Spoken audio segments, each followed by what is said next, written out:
Okay, guys, I think we're going to probably make a start now. I hope you're all in your seats, have a cup of tea with you. My name is, for those of you who don't know me, we've got a few people here today. For those of you who don't know me, my name's Stephen. I'm the head of professional services at Pharma Plus, a pharmacist as well. I've got quite a lot of experience behind me as well. Today, we're going to be going over, so just to rewind a couple of steps, this is the first in the webinar series for this year after the summer. So what we normally do is over the summer break, we take a short recess and then we start again. We do this every month, normally on the last Tuesday or the last Thursday of every month, depending upon demand. And as I say, this is going to be the first now in quite a few for this side of the year. So I hope you had a good summer break. This morning, what we tend to do again, we tend to do two different webinars. We tend to do one in the morning for counter staff. So if you want to go to that one as well, by all means, you're more than welcome to. But today we concentrated more on flu. And that's probably going to be the topic for next month. In actual fact, we're going to be going over a bit more flu. And today, I decided to do something slightly different in the sense that we decided to do a clinical topic called combined oral contraception. And the reason why I did this was, first of all, it's approaching, I mean, I know it's quite far away, but it's approaching Christmas and winter, and these sorts of things tend to be something that you might want to consider. Now, obviously, things like emergency hormonal contraception, progesterone-only pills, and the other sorts of contraceptive devices are other things that you're going to need to know about as well. And there's certainly no way that I could have done the subject any justice if I'd done it all in one session, and especially the fact that it's 8 o'clock in the evening. We certainly wouldn't be able to go through the whole lot today. So what I'm going to be doing is I've broken this up into two specific parts. So today what we're going to be going over is combined oral contraception. In a couple of months' time, what I'll probably do is that I'll revisit this, and I'll probably go over some of the other contraceptive devices, including emergency hormonal contraception, some of the things you're going to need to know before the Christmas period. Next month, as I said, I'm going to probably go on and talk to you about flu and some of the ins and outs on that as well, because that's going to be a huge area around about October/November time. Now, just a couple of words. This is going to be recorded, and it's going to be put up on the website as well. So if I am going too fast or if you missed something, you're more than welcome to listen to it then. Alternatively, if there's anything that you want to know that I haven't been able to answer, or for example that you think of later, I'll give you my telephone number and I'll also give you my email address, so you're more than welcome to email me any questions that you've got as well. Okay, so that's it for the introduction. Let me see if I can turn this off. Bear with me. Oh, for some reason, it's not letting me do it. Bear with me. Okay, it's not good. Okay, sorry about this. It's not happening there. I'm going to just stop showing this for 2 seconds. Yeah, hold on. I'm still here. Okay, that's better. Okay. My apologies for that. I don't know what happened just then, but I think my computer just froze up on me. Let me just get myself re-established. Okay, sorry about that. Right, now, again, for those of you who are new to this, I tend to do this in a slightly different way. I try and avoid the classical type of PowerPoint presentations. I find them quite boring. And also, it tends to be very repetitive as well. So there is a different method that I use called mind maps, which is what you see in front of you, to give you a slightly different way of connecting different thoughts together. And again, this is going to be made available to you after the session as well. Normally it's put on the website after around about 7 days or so. But again, if you want it sooner, just give us a shout and we'll forward it on to you. Okay, so I'm going to make a start now. Hopefully we'll be finished off within about half an hour or so. So that'd be good. Now, as I mentioned earlier and I alluded to earlier, there are different sorts of contraceptives out there. There are basically devices such as the intrauterine devices, there's barrier methods, However, by far the most common, I would have thought, and also the most effective as well, considering all the other sorts of devices that are out there and other like support aids for contraception. The hormonal side of things tend to be the most effective. The only thing is that they can cause a reasonable number of side effects, and some of the things that we'll go on to later will help you in that element and help you further understand that element as well. As I said earlier today, we're going to be concentrating mainly on the oral combined contraceptives. Again, this is a huge subject, and I wouldn't do the subject any justice if I were to try and put everything in one go. Now, there are several issues that you might want to consider. First of all, I mean, this probably won't concern you more than anything else because you would more or less receive a prescription for combined oral contraceptives, but it would affect you, for example, if you were giving emergency hormonal contraception or barrier methods or anything like that. One of the issues is the Fraser guideline. So, in other words, if the person is under 16, do they fully understand what they are taking, what they're using it for, etc. The other main issue with hormonal contraception, especially the combined oral contraceptive as well, are the risks with pre-existing conditions, and we'll touch upon that in a bit later as well. Now, the stuff that you're going to find today, I'm just going to pull this one up here, can be generally found in two main sources. I mean, the BNF, which I'm sure you're well aware of, and I'll click on this in a bit to show you where you can find this stuff. But there is also very good guidance, and I'll click on this, from the Faculty of Sexual and Reproductive Healthcare. But if you are interested in, I would suggest you read up. This guidance came out probably, I think, about a year and a half ago. I think it was just before Christmas last year, in actual fact. And it's a very good, it's got very good stuff in it. So, you know, if you ever want any more information on it, you've got a whole load of different sort of like publications out there, more than emergency hormonal contraception. You've got, you know, serious things here. So have a look through this if you want to, and especially if you want more information on it, then I'm happy to provide that to you as well. The BNF as well, another good source. If you're not used to using, oops, I don't know why that did that. Okay, if you're not used to using the electronic BNF, I would urge you to consider it. And I'll show you a little bit whereabouts you can find a bit more information here as well. If it will hurry up. Okay. All right. So let me just sign myself in. So all you need to do is just sign in. You'll have your name and password, which you can easily sign up to. All you need to do is type in oral contraception, and you're gonna, you know, you've got all the stuff in there. So that's actually for the just family contraceptive pills. But here you go. That's one there. That's one I want. All the stuff that we're going to be discussing is found in these sorts of resources here. So if you want to go back and have a read through it, then that's great. Okay, so let's get to the meaty stuff now. So we've gone over the different types of contraceptives, we've gone over the places you can find the information we're going to be talking about soon. Let's go into it. Now, as I said, we're not going to be talking about progesterone-only pills, we're going to be discussing that later. We're going to be going into combined pills now. Right, now, combined pills, and I'm sure you're well aware as well, is a combination of two different hormones. You've got the estrogen component and you've got the progesterone component. Now, why combined? You know, what's so good about them? The benefits of this particular one compared to other forms of contraception are basically the following. You can find this list in the BNF as well. So I'm not going to dwell upon it too much. But they're by far the most reliable. They reduce things like dysmenorrhea. They reduce premenstrual tension, and you can see for here yourself. So you've got, you know, reduction in breast disease, ovarian, endometrial cancer, and fibroids, and also reduction in pelvic inflammatory disease. So they actually do have benefits beyond simply just contraception as well.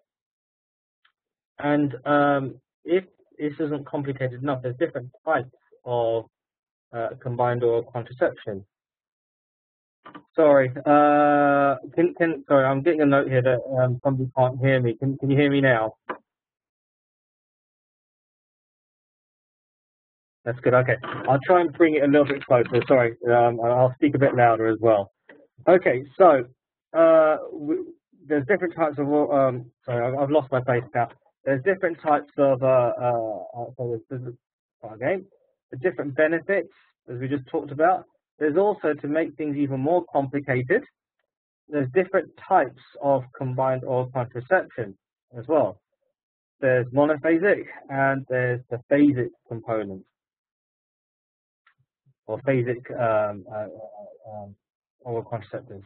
Now the monophasic oral contraceptives, so the combined oral contraceptives, contain a fixed amount of estrogen and progesterone. Okay, now this is generally tends to be the one which you would be prescribed the most. Now, an example here, I've got one. I mean, there's loads of different examples. I'm not going to go over all of them with you, but this one here, for example, is Yasmin. If I can pull up a little picture of it, I'm sure you've seen it before. That one is an example of a monophasic combined oral contraceptive. But again, as you can probably tell, there's loads of different ones out there, and it just gives you an idea of one example. Now, there's also different types of phasic components as well. Now, these are the ones whereby, because this is a fixed amount in each tablet, these ones actually have varying amounts, and they tend to attract more charges as well sometimes. These tend to be less well used, or less used than the monophasic ones, and they're generally reserved for two different types of people. So if the monophasic doesn't work, what you'll do is you'll use the phasic ones for those who do not have withdrawal bleeding, okay, when using the monophasic ones, and also those who have been having breakthrough bleeding on the monophasic as well. So basically, if the monophasic doesn't work, you'll be put onto the phasic ones.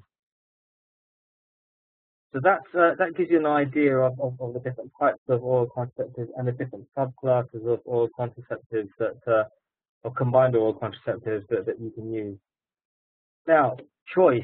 Now, obviously, you're not going to make the choice in the pharmacy, but it's quite important to have an idea as to the thinking that goes behind the scenes when for example, a nurse or a GP prescribes a specific combined oral contraceptive. Now, first of all, there's various different estrogens that you can use, or in combined oral contraceptives. You've got mestranol, you've got estradiol, but by far the most common one is this one here, ethinyl estradiol as well. Okay, so that's the one you're going to be using, that you're going to find the most. Now, in terms of the amount of estrogen that you're likely to find, it's anything between 20 to 40 micrograms. So just bear that in mind. This is going to be the most common one that you use in this. Don't ask me why, mind you. I'm not an expert in this, but you'd use that. Now, there's different types of progesterones as well that you would use. You've got there's a destrel, you've got prostadone, and you've got gestadine as well. I'm sure if you look at the oral contraceptives in your cupboard, you'll find various examples of combination of these different types of estrogen and progesterone together. Now, in terms of strengths, there's two different components. Now, if we assume, for example, that we're giving out estradiol, remember I mentioned up here that it's got between 20 to 40 micrograms. Now, in terms of strength, they're generally regarded as low and standard. Low tends to be ones with around about 20 or so micrograms of this one here, the ethinyl estradiol. These tend to be more appropriate for those with circulatory disease issues. All right. Generally, you would tend to give this one here, but if they have circulatory disease issues, this one might be a bit more appropriate. Again, bearing in mind that cardiovascular disease tends to be something you wouldn't want to be prescribing these for anyway. If there's no other alternative, this would be a good one to go for, the low component. However, generally, you would be giving between 30 to 40 micrograms. This does, however, come at a bigger risk of, for example, getting venous thromboembolism. We'll talk about that in a bit as well. So just to give you an idea, so just to summarize what we've gone through so far, you've got the combined oral contraceptive, you've got the different types of contraceptives, monophasic and monophasic, you've got different types of estrogens, you've got different types of progesterones, and then you've got different strengths as well. So it's a really quite a complex area that we're talking about here. It's not a very easy area to remember, and hence one of the reasons why I didn't want to go into it.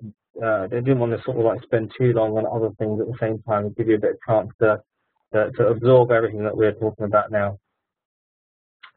Now, the best thing that you can do, okay, is a trial and error thing. So if you're prescribing something, what you want to do is you want to prescribe something to the patient that has the lowest progesterone or estrogen content that gives good cycle control.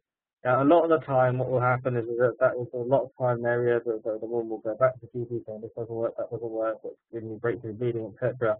And it's a lot of trial and error that goes into it. But once that compromise is found, the woman will tend to stay on that for a while. But as I said, to start somebody off, it is a lot of trial and error involved. Venous thromboembolism. Now, this is one of the biggest side effects of combined oral contraceptives, and it does increase. Now, I want to give you a little bit of information in terms of figures. Obviously, you might get women worried about venous thromboembolism when they start, and it's obviously your job to try and counsel them as well. But just to give you an idea of the risks involved, there is indeed an increased risk. But when you compare that to a pregnant woman, the risk of venous thromboembolism is actually less than that with what you face if you're pregnant. So in that sense, it's actually a lot better than being pregnant if you didn't want to be. Just to give you a few statistics as well. Okay, now in a normal population, you would tend to get around about 5 to 20 females per 100,000 getting venous thromboembolism sometimes. This can increase to up to about 40 given some of the combined oral contraceptives. But it's important, therefore, to give the patient some information on these sorts of things. And it's always a good idea to go through and leaflet with them if they're worried. At the end of the day, it is their choice. And to be honest with you, the figures are actually quite small. The chance of them actually getting something like this is quite rare indeed. And bearing in mind the fact that you're probably more likely to get DVT if you are pregnant anyway. All right. Now, what I'm going to be going over now is some of the things. When I start to think, and I thought to myself, well, what sort of things do people ask me when I counsel somebody on oral contraception? And what I've tried to do is I've tried to give you an idea as to, not an idea, a bit of information as to some of the most common things that people would tend to ask. And that's what we're going to be going over now. So, for example, we're going to be going over what to do in a travel situation. So, for example, if you're going abroad and you've got different time zones involved and all these other sort of things, we're going to be going over what to do in terms of a missed pill. We'll be going over what to do if you're ill. So, diarrhea and vomiting, we're going over some interactions, not a huge number of interactions, but some interactions. We're going to be going over what you do if you're expecting to go into surgery, because that is actually quite a big, there's a quite big possibility of getting DVT, for example, especially having a lower abdominal surgery, and what to look for if you to advise when a woman if they should really stop immediately. So, for example, to get certain symptoms, they should stop immediately. So we're going to be going over now, probably the next 15 or 20 minutes now, going over these things here, which is probably the most likely things you're going to be asked in the pharmacy. So let's look at travel. Now, obviously, there is an increased risk of DVT from extended periods of immobility.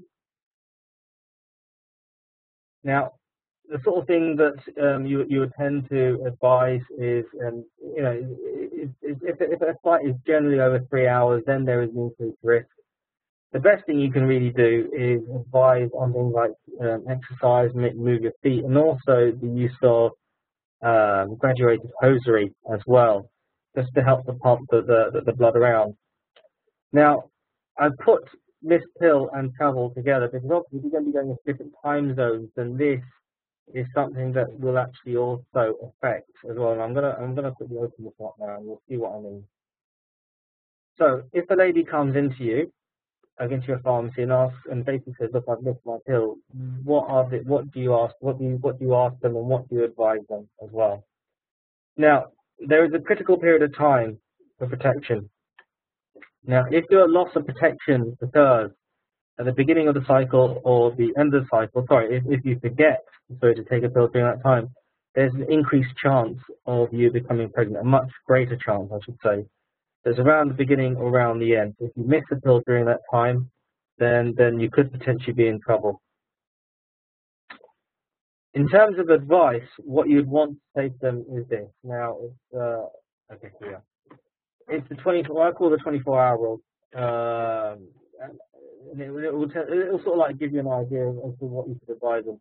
So, for example, if the pill is if you miss the pill, it's less than 24 hours when it was due, then take one as soon as you remember. So, for example, if you took one yesterday morning and then remembered in the evening the following day that you forgot to take it, just take one there and then, and you should be okay.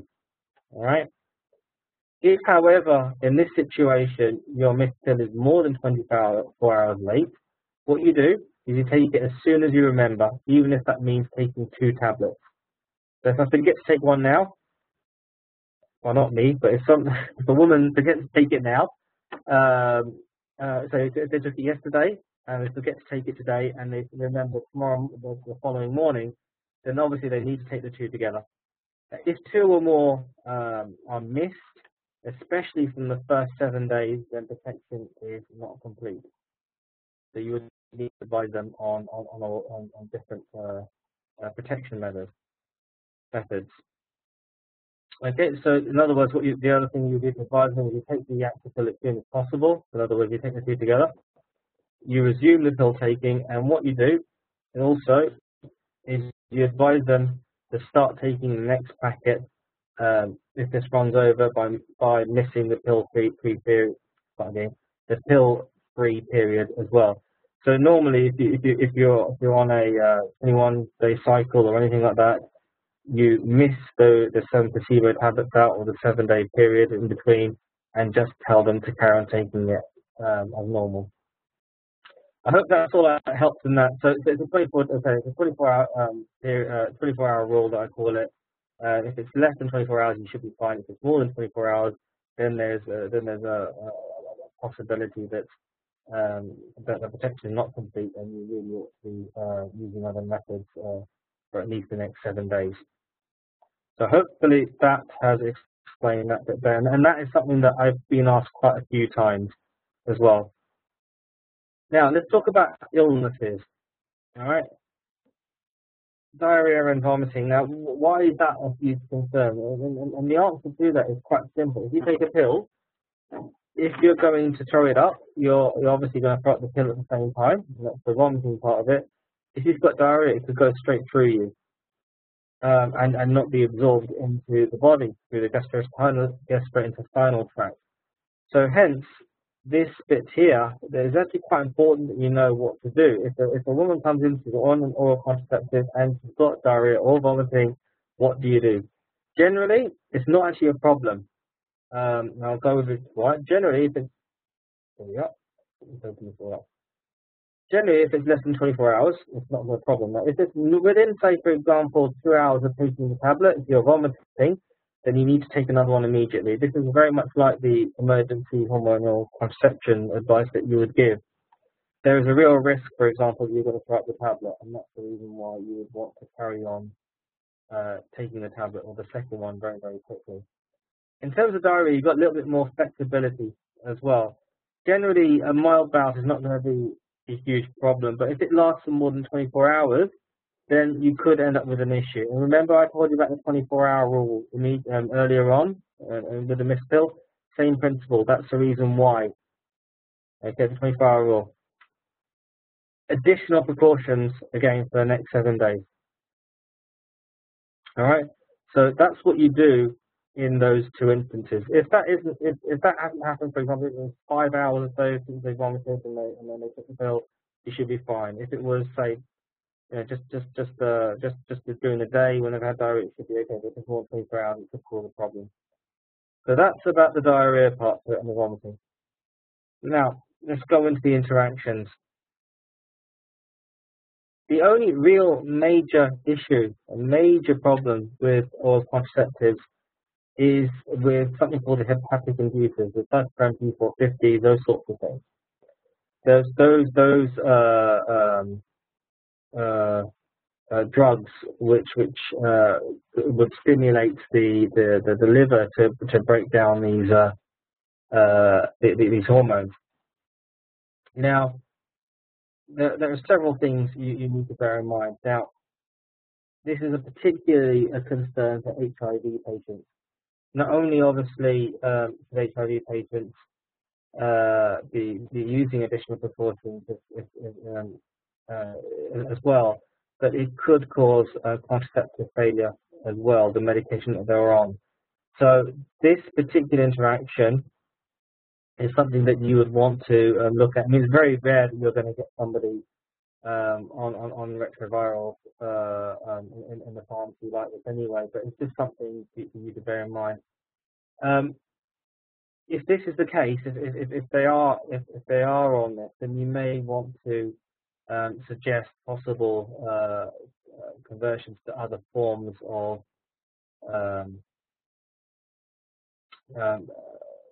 contraception. So, for example, you may want to consider the parental progesterone only, the IUV. And if, for example, it is a serious hepatic inducer, things like, say, for example, rifampicin or rifabutin, you'd want to carry on using these additional precautions, so the additional contraceptions, even after 4 weeks after finishing off as well. If it's a short course of an inducer, generally what you would do is this here. So basically, you continue with the oral contraceptive without a break, followed by a break 4 days. Additional contraceptive measures should be recommended for another 4 weeks thereafter as well. If it's a long course of a hepatic inducer, okay, you would increase the level of ethanol estradiol. So if you look here, let me show you here, you're using 30 micrograms here. If it's a short course, you're increasing the dose. If it's a long course, so you'd be going up to 50 and then 70 as well. So really, what you're basically saying is that the longer the course of the inducer, the more ethanol estradiol you're going to need to use. Now, for a really long course, you need an alternative method. Okay, that's longer than 2 months, and that's specifically, that's especially true of rifampicin and rifabutin as well. So again, hopefully that's given you an idea of what to do with general interactions. But don't worry too much about antibiotics and those sort of things. The main problems tend to be with hepatic inducers. So the idea would be you would increase the level of ethanol estradiol according to the length of course. If it's more than 2 months and one of these ones here is a long course, then you'd use an alternative method. So those are the main ones that I think you will probably experience: the travel, the missed pill, diarrhea, vomiting, and the interactions. Those are the ones you're likely to experience in the pharmacy. I put these other two in as well, just for completeness, if anything. Let's go into surgery. Now, it's very unlikely that you're going to be counseling somebody on surgery in the pharmacy. It's very, very unlikely. But it's something I think you ought to be aware of. Now, any estrogen-containing oral contraceptives should be discontinued 4 weeks prior to surgery of the lower body. And the reason for that is because of our little friend DVT, all right? If you're going to be in a state whereby you're going to be immobilized, especially if it's down the lower body, there's increased risk of DVT, and you don't really want to increase the chance of you getting it. hence you want to discontinue it and use alternative methods if necessary, things like barrier methods, etc. You can, and then what you do is you recommence it 2 weeks after full mobilization, or what you could then do is you can start the patient off on a POP if you're in a progesterone pill if necessary. It's very unlikely that you're going to need to counsel anybody on this. It's just more for completeness, if anything else. In terms of stopping immediately, now obviously with combined oral contraceptives, there are various issues, especially with circulation, especially with DVT. There are certain things that you really ought to tell the patient if, for example, you get these conditions, then stop it immediately and talk to your GP. And there are 5 here, and that's like there's 6. I'm going to talk to you separately about that one here in a minute. But there's 5 here that would immediately mean you just stop taking it. It doesn't matter what, you just stop taking it. So chest pains, obviously. Sudden breathlessness, okay, that's fine with DVT, etc. Swelling in the calf, and you can just see where it's coming from.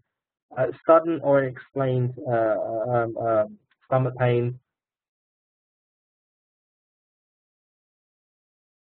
Okay, I'll talk to you about that in a bit, Snea. But Snea's asked a very good question with regards to antibiotics. We'll go into that in a bit, okay, if that's all right, yeah?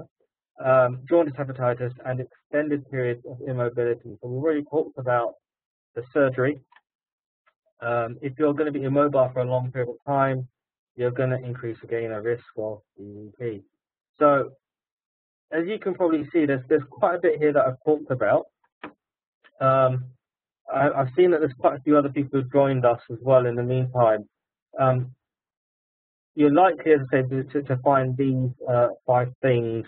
So travel, missed pill, diarrhea, interactions. Those are the ones that you're most likely to find in the pharmacy. Quickly, let's get questions about. Now, I started off the presentation by going over the various resources that you can use.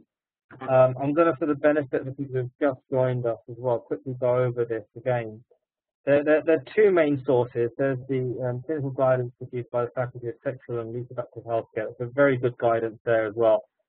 If you get a chance to, I would suggest that you have a quick look through that. It's huge. It really is big. But it's something that might be worth your while having a just quick flick through. Now, in terms of the easiest source would definitely be the VNS, and I'll quickly point you in that direction as well. So, in terms of your question at the moment, what groups of antibiotics? It tends to be things like the hepatic inducers, like we talked about the rifampicin, the erythromycin, those sorts of antibiotics. But generally, antibiotics tend to be okay in this situation, and I'll show you here in a minute. Okay, let's go into this. Okay, let's go to combine oral.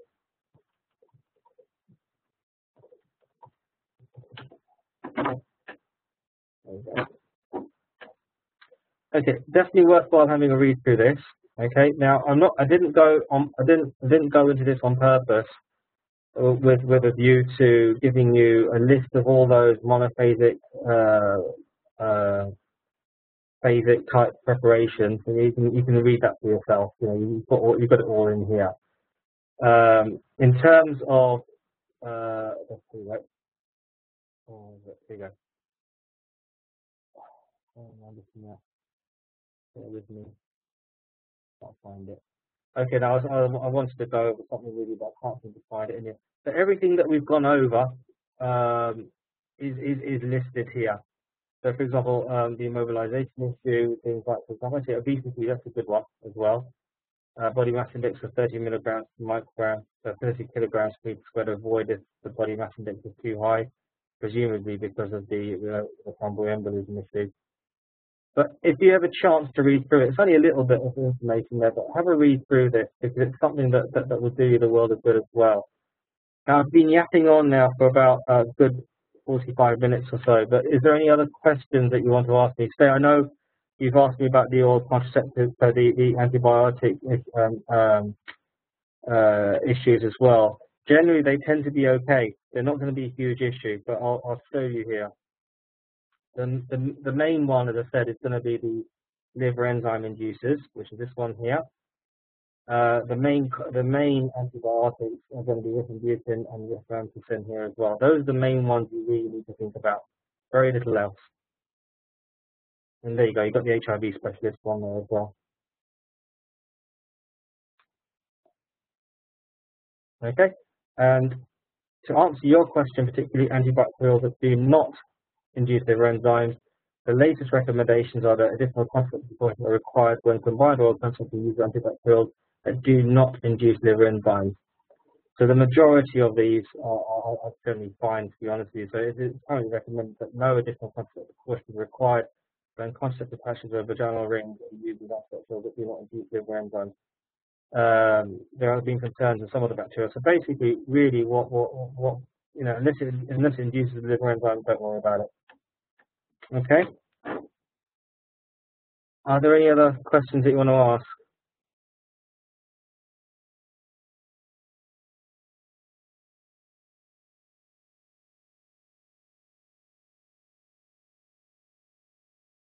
Okay, I'm going to call it a day now. I have been talking a bit too much today, and I have run 10 minutes over than I'd hoped. As you can probably see, it is actually a huge area of work to do. So next month, what I'll probably do is I'm going to go over the flu with you once more because it is flu season.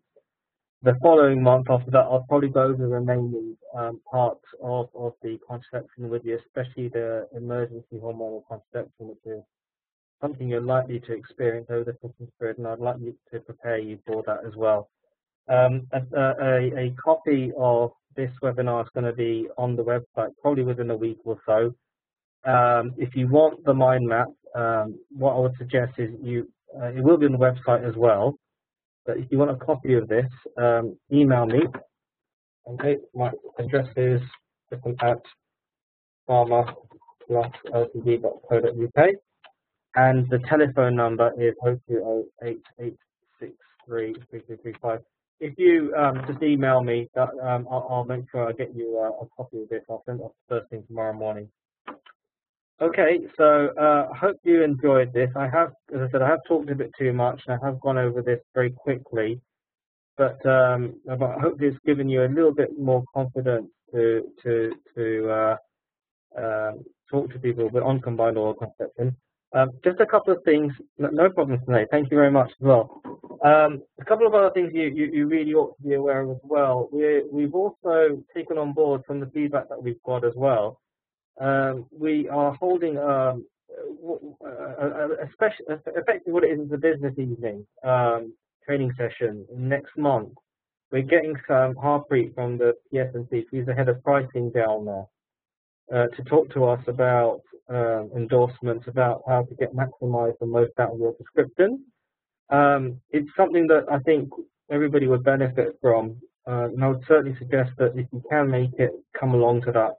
We've got one session in the north and another one in the south, so unless you already handed in your expression of interest, get in contact with us if you're interested. It is free of charge to you, and get in contact with us, either me or telephone that number, and we'll send you an expression of interest. It is booking up really quickly, as you probably would gather, so please get yourself onto that if possible. The other thing is that our annual function is coming up as well, so please bear that in mind. Hopefully we'll all be attending that as well. All right, I think that's it for me, and I'm not going to take up any more of your evening. Thank you for your time, and I will see you hopefully the same time next month. All the best and have a great evening, okay? Take care now. Bye-bye.